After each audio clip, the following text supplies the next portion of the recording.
Hey, how are you? Hey, I am doing great. Shelly and I just spent the weekend at the beach together. We got away for the weekend, and man, was it super relaxing.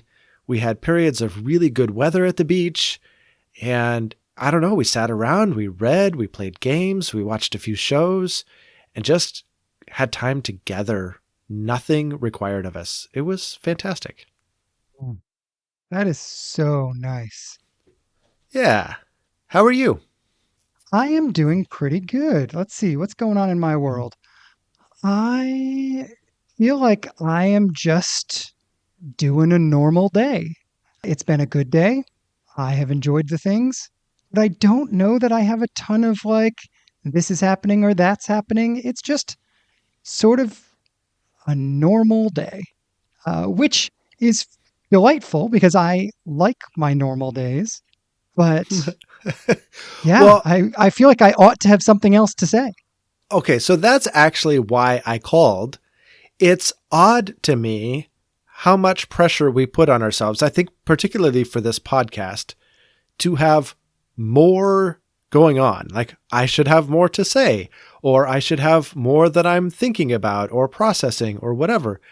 And our podcast is really geared toward that type of thing. We're here to talk about how we're growing spiritually, what we're thinking about, what we're learning, all of those things. And yet, sometimes we just don't have it. Like, that's just not, life's fine. There's nothing wrong, but there's not something meaty or substantive going on.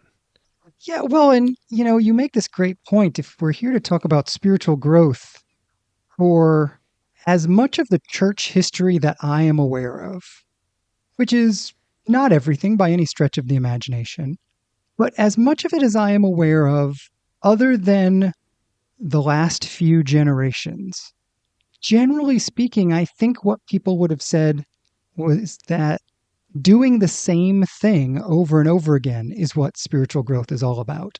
Not about having new realizations or new things to say or adding this piece into my life or that piece into my life, right? Isn't it the general idea? Keep doing the same things a lot for a long time, and that's where maturity and growth happen. Yeah, I mean, I definitely think so. But it's interesting. We launched this podcast right in the midst of me going to seminary. And the 4.5 years I was in seminary, that was not my experience. There was always something new. There was always something, shiny to chase after. There was all this novelty. And now that my spiritual life is a little bit more just in the day-to-day kind of normal range, it's fascinating how that changes what I have to talk about. Yeah, that makes a ton of sense. And so I guess what I'm curious about is where is the locus of your spiritual life now? Yeah, I think it's in transition because cognitive is definitely where I'm comfortable. And so I still pursue a lot of those activities in order to keep that part of my spiritual life alive.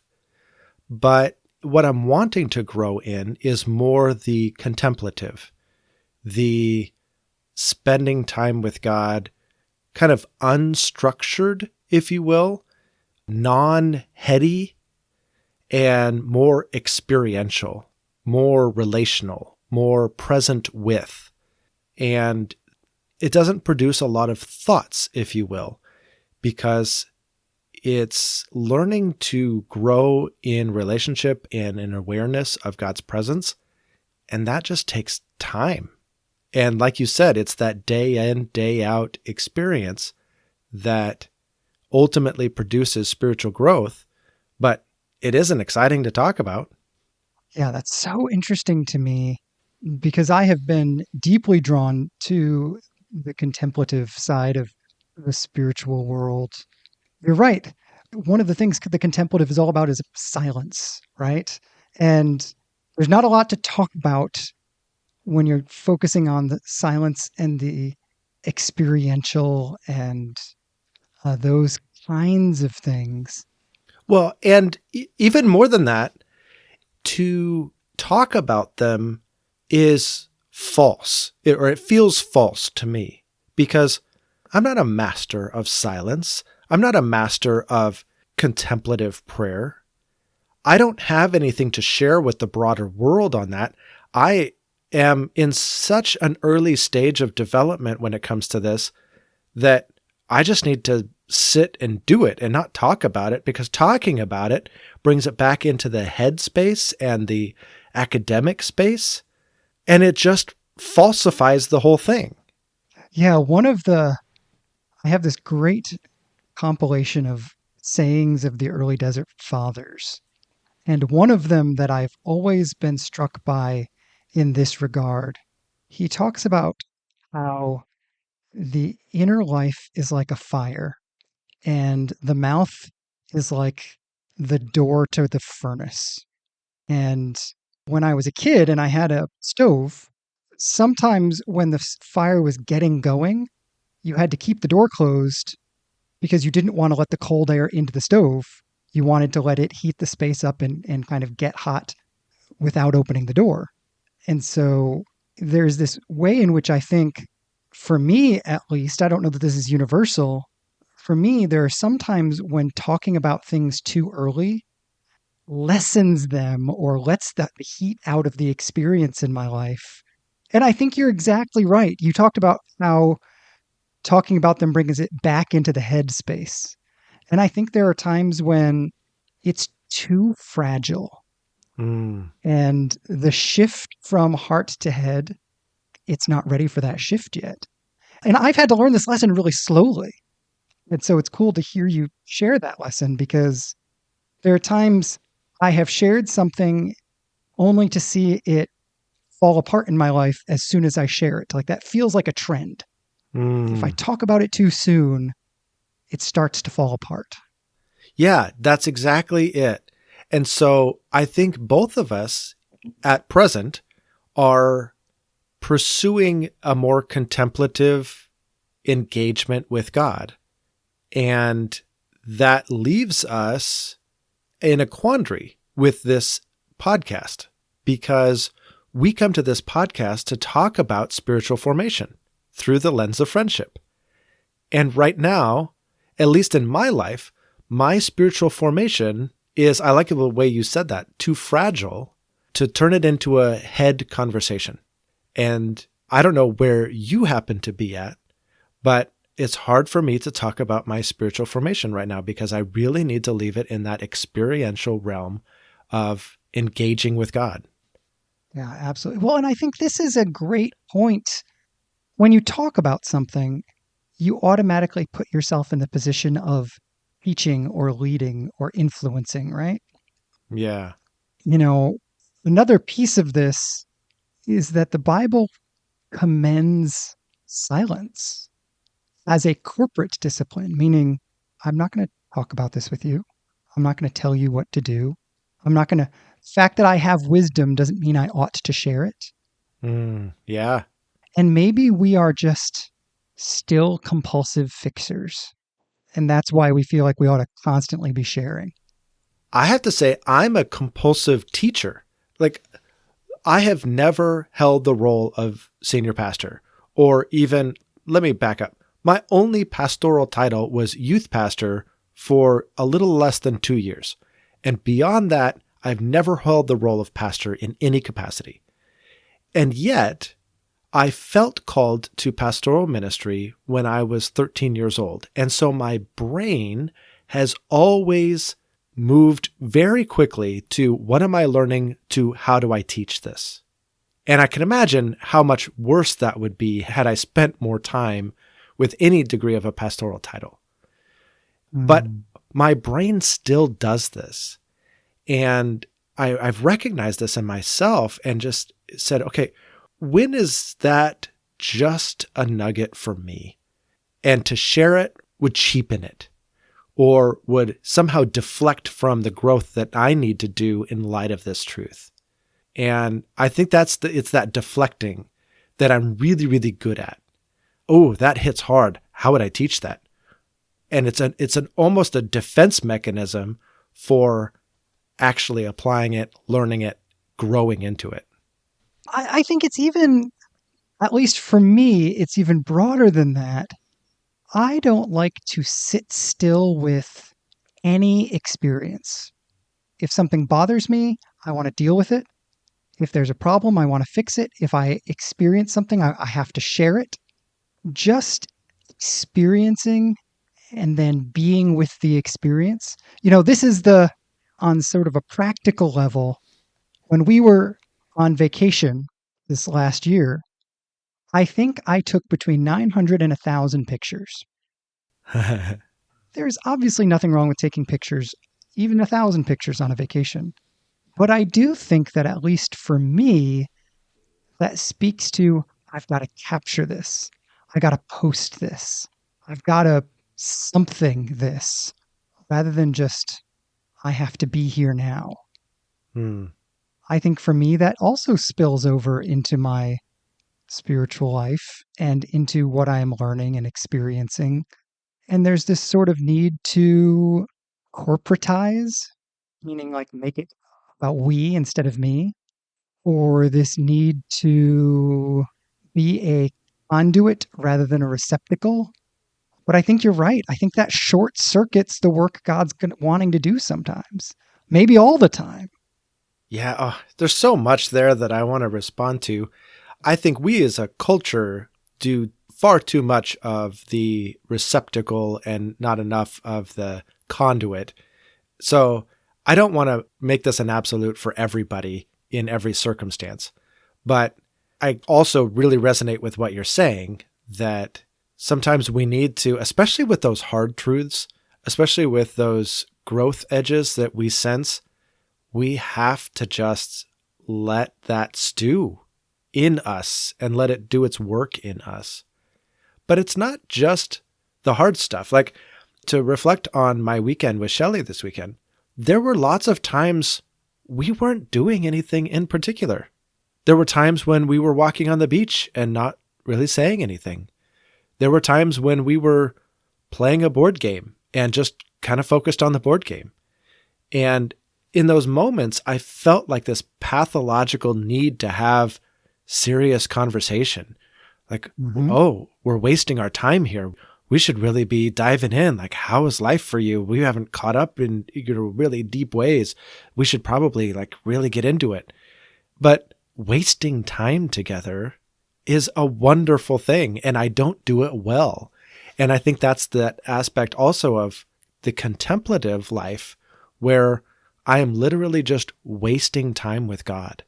And it's not to say that he can't speak or that there might not be some encounter or something like that, but the idea that I might get up from a time with God and not have anything tangible to report on, or to a new thought to think, or a new experience to tuck in my pocket, it might just be time, quote unquote, wasted, but wasted in company, wasted together, is so hard for me.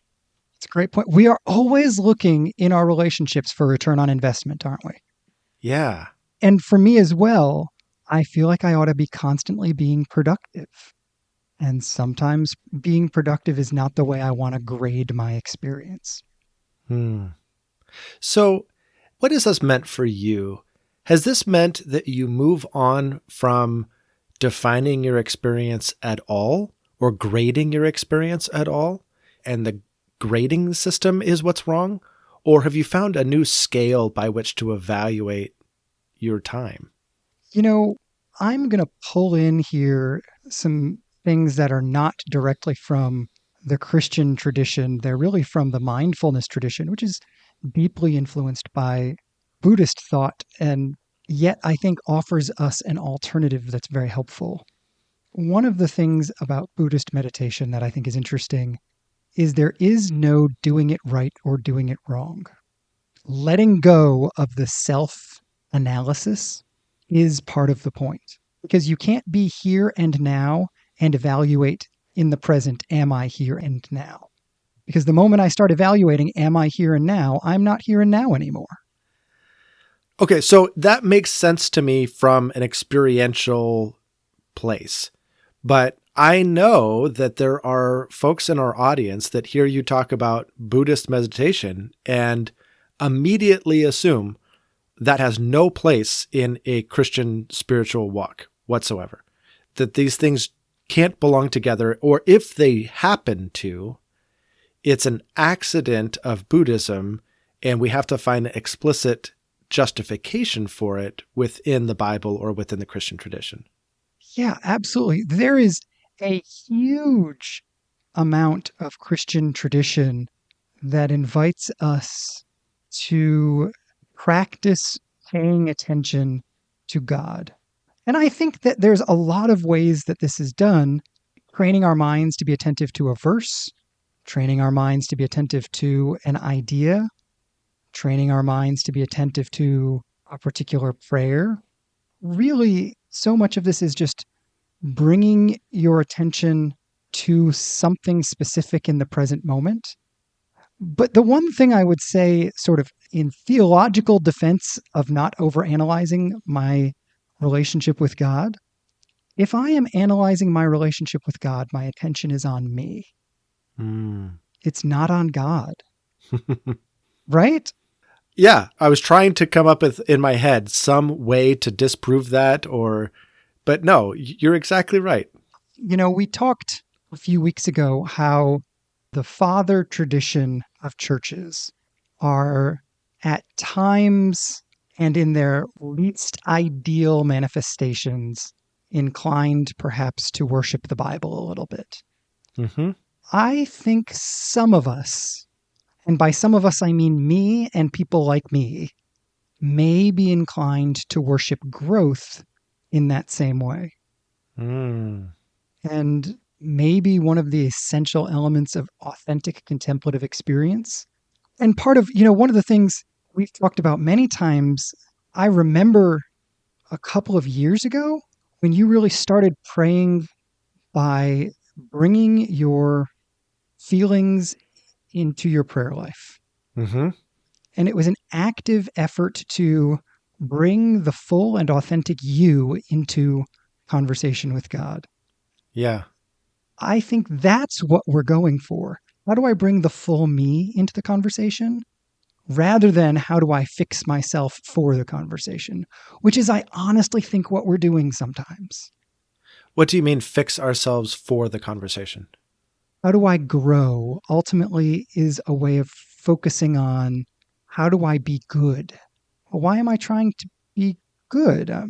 What made that the goal? Yeah. In the majority of our cases, I think it's so that I can be okay with Jesus. Well, yeah, right. Or not feel guilty or not feel Mm-hmm. like God is mad at me or something like that, or almost like earning his approval or something. I think there's more of that than we, the mature and godly, really want to admit. Mature and godly in very obvious quotations there. Right. Yeah. And so if the point is not those things, and if the point is relationship, well, then you have to kill time together. You have to waste time together. And I can't say that walking on the beach with my wife and saying nothing was a waste of time, nor would it be a waste of time to spend time in silence with God and then get up and call it a day.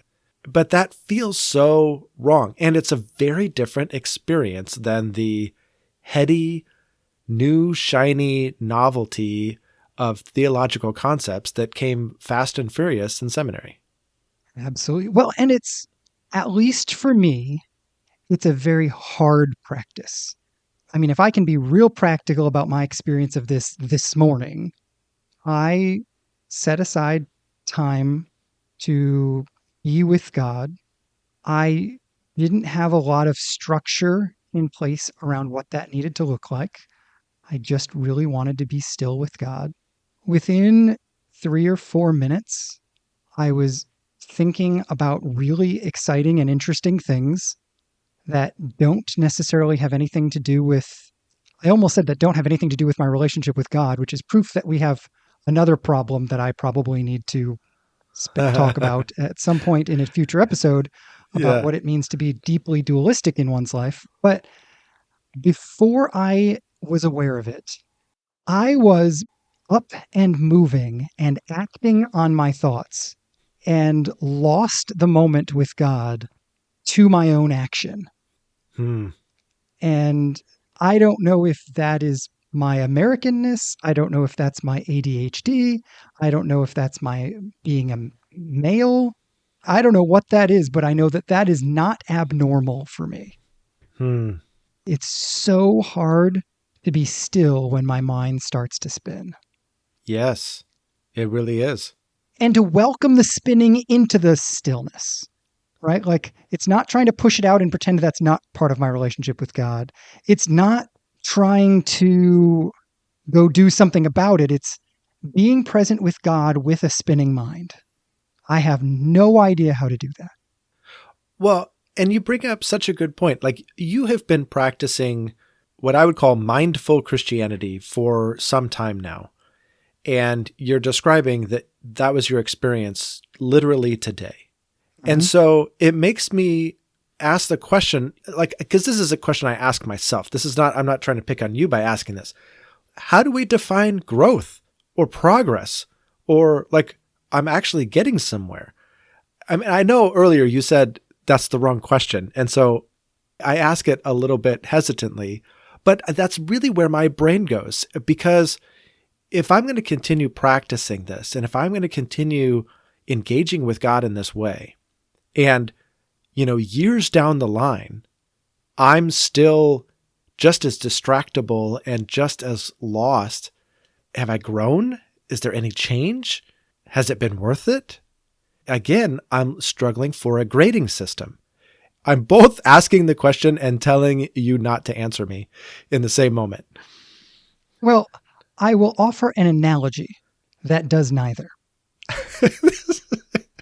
I can't. Um, I can't tell if this is going to be helpful or not. But this. Okay, go I ahead. don't know either.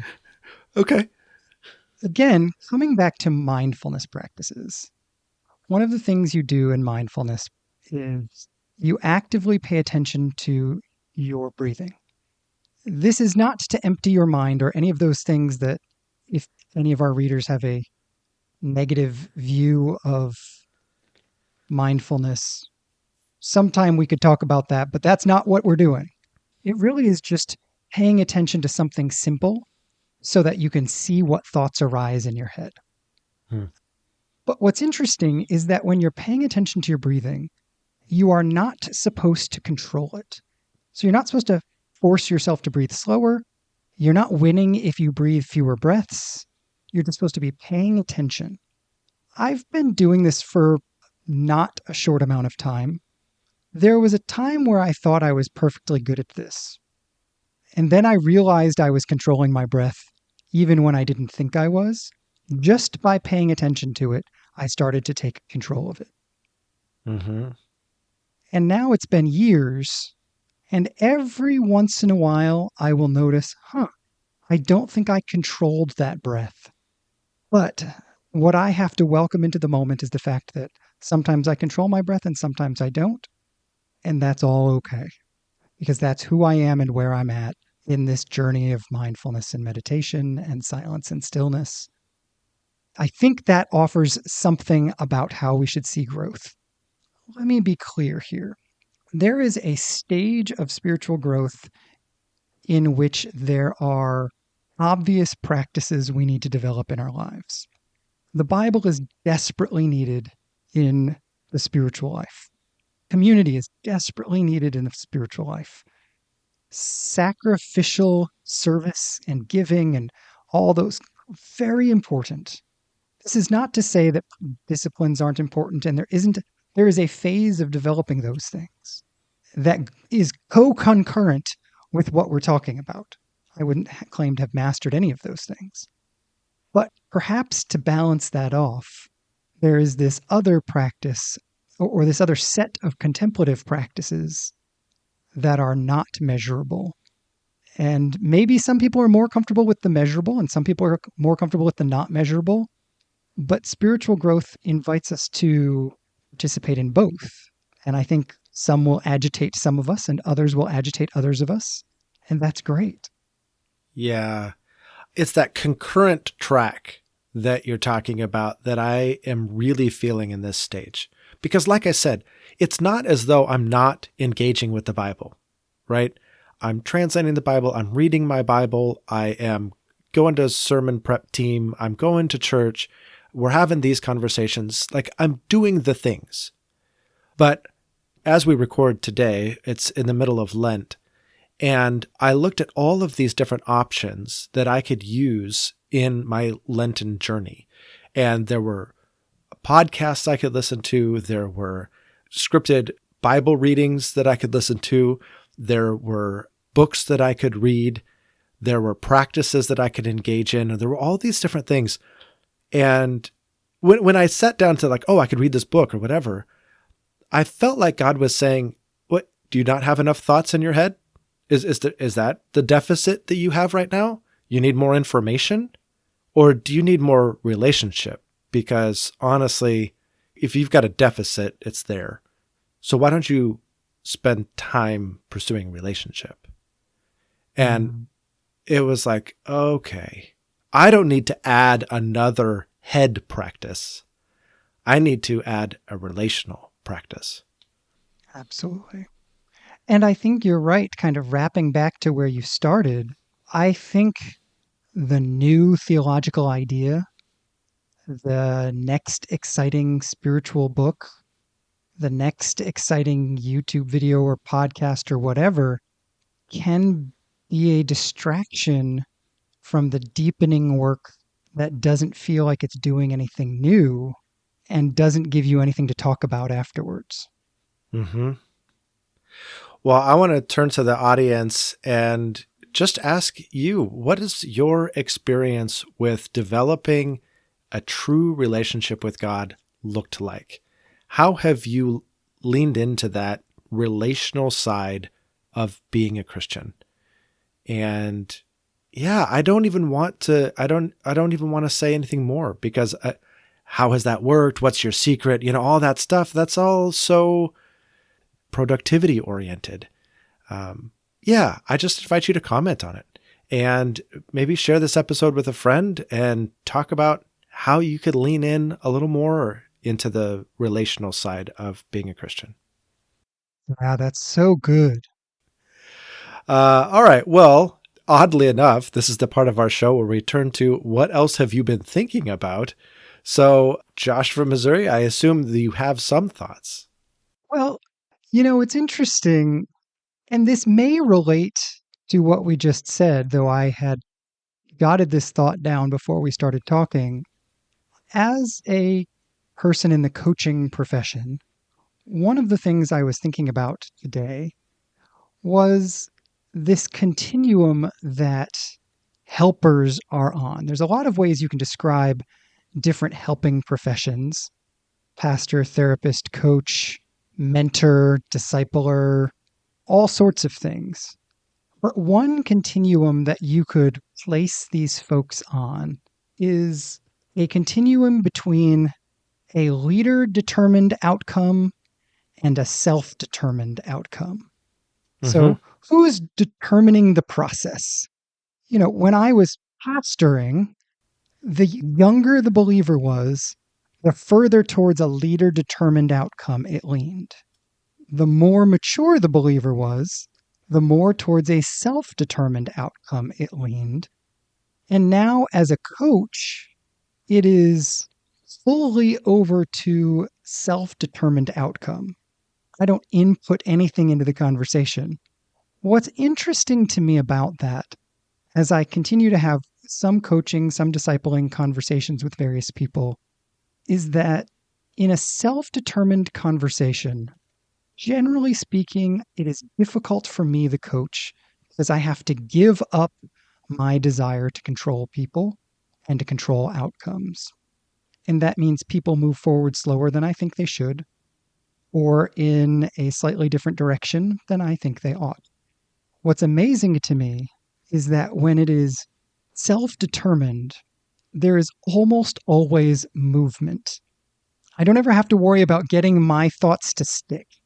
If I help them think their thoughts, there is an inherent drive that helps people do what they need to do. Hmm. And that is so worth it. Over the years, I have leaned more and more towards self determined outcome conversations, and I continue to land there. And that's just super interesting to me. Hmm. That's so funny. That reminds me of a moment this weekend. I pulled up a video that I was going to watch for school, and it was an interview with Carl Rogers that took place back in the 80s when he was himself in his 80s. And it was on person-centered therapy. And Shelley took a look at the title of the video and went, isn't all therapy person-centered? Or client-centered?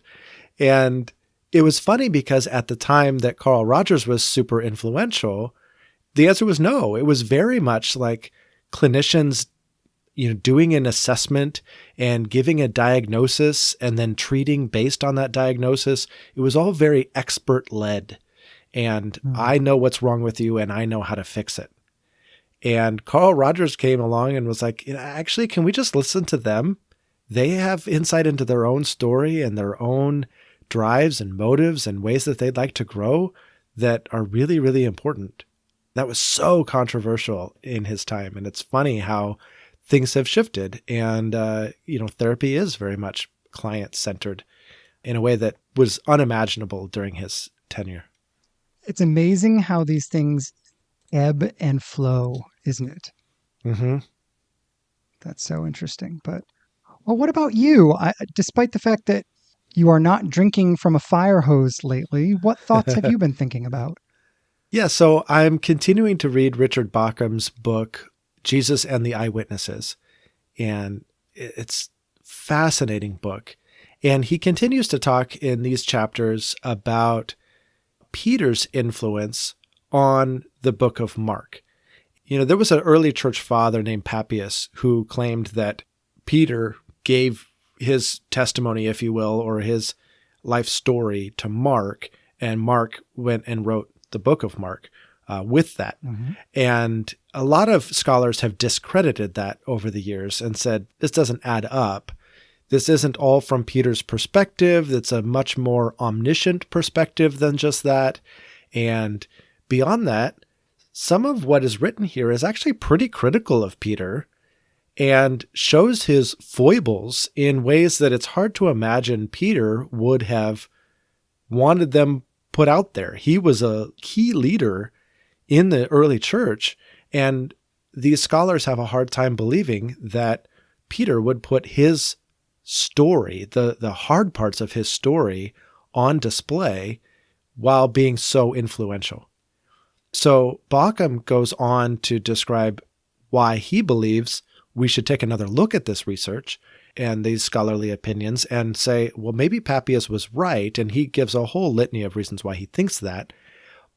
And so I guess what I'm left with is if Bauckham is right and Papias is right, that Peter put this out there, it's fascinating to me that Peter would be so open with his shortcomings and that would be part of his gospel presentation. This is how Jesus literally transformed me.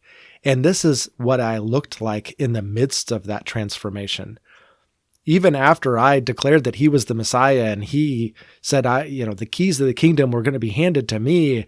And then I went out and I just brashly tried to use those keys of the kingdom and I failed so miserably. He put all that out there for us to read it. And even if we take a step back and we say, okay, well, but all of that is just a big if because we don't really know if Peter influenced Mark's gospel. Okay, fine. Then let's take Paul, for example. And Paul very clearly is telling people, hey, I used to murder Christians. I was zealous for the law and I was murdering all these Christians. And now I are one. And all throughout the Bible, right? All of the Abraham, Isaac, and Jacob and their foibles on such prominent display. And on through Scripture, we could quote more and more and more people. It seems that human failure and human inadequacy is a necessary component of telling God's story of redemption. Yeah, I think that there's something so important about this because it is only in telling our own weaknesses, foibles, and failures that we shift from telling our story to God's story. Hmm.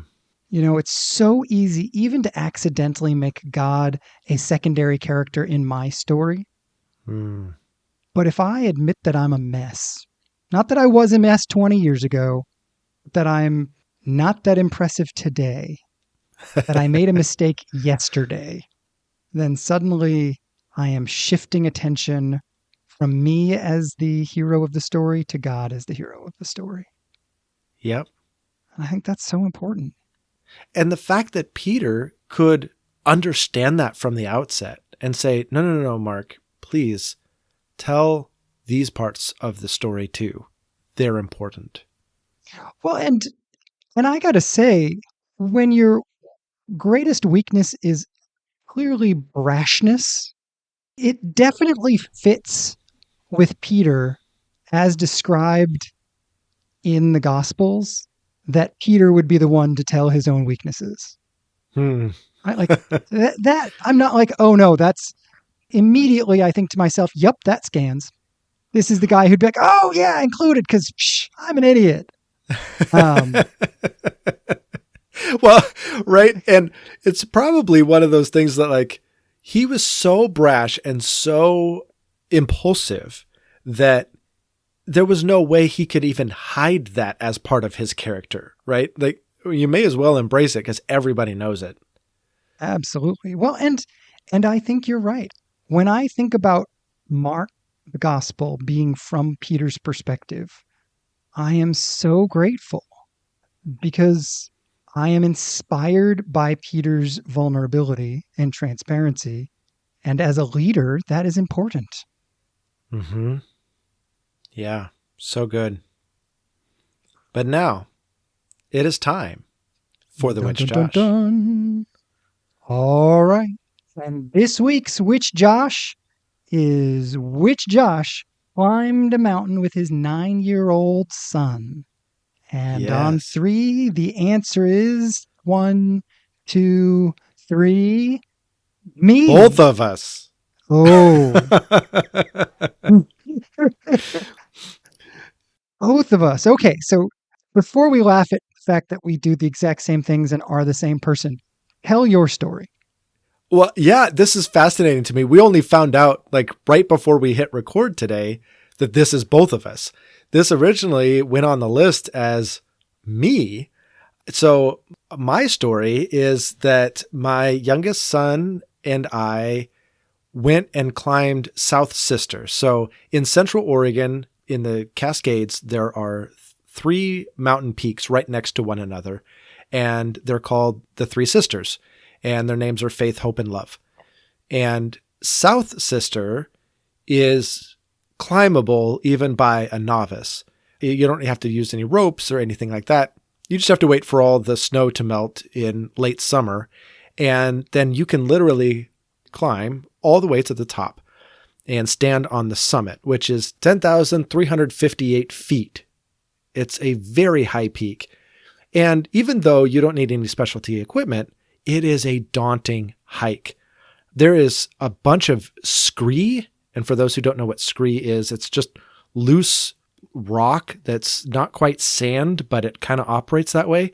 And so you might take a step, and then as you are putting weight on your step, you're sliding back down about 70% of the step you just took.